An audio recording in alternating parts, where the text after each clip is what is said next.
Alexander, og jeg vil gerne vise jer, eller dig, hvordan du kan lave et sejt billede på GIMP. Først går du op i fil, ny, og laver sådan en ny side. Bredde 640 og højde 400.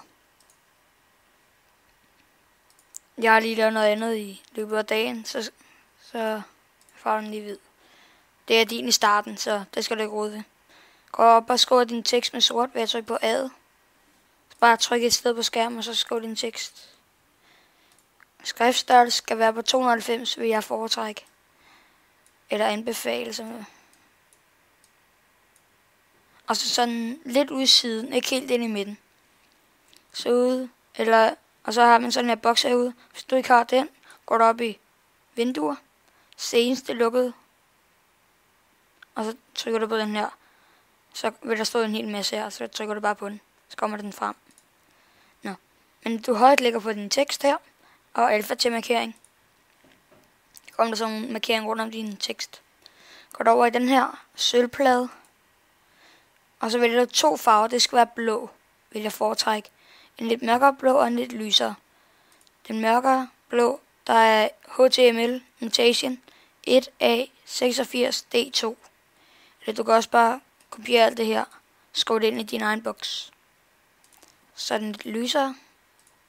Kan du også bare kopiere det. Og så op for et bogstav sådan i midten, kører du ned. Så skal du holde kontrol nede, så bliver den helt lige. Gør du et nyt lag, bare OK. Og så skal du op i markere, forstør, og så sætter den på 4. Så den lidt udefra, det er 4 pixels.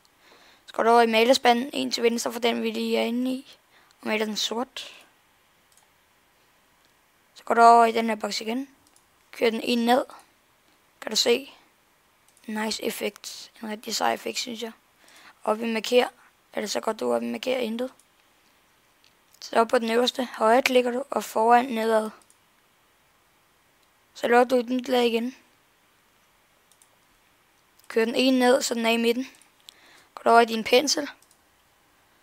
Og så skal jeg lige sige noget. Det er noget, der hedder brushes det her, og hvis I ikke har det, skal man downloade det. Så kan du bare søge på nogle videoer på YouTube. Nu viser jeg det lige for dem, der har det. Så vælger du et brush. Det skal bare være på 30, hvis det er den, jeg har. Sætter den der. Det er en rigtig sej effekt, den der. Helt vildt sej, synes jeg. Så vælger du en ny en. Sætter den tæt på. Sådan der. Og hvis du nu kommer til at sætte den forkert, så trykker du Ctrl-Z på det keyboard. Eller skriv på. Så skal du sætte den igen. Sådan der. Ja, det var faktisk bare det, og tak fordi du kiggede med.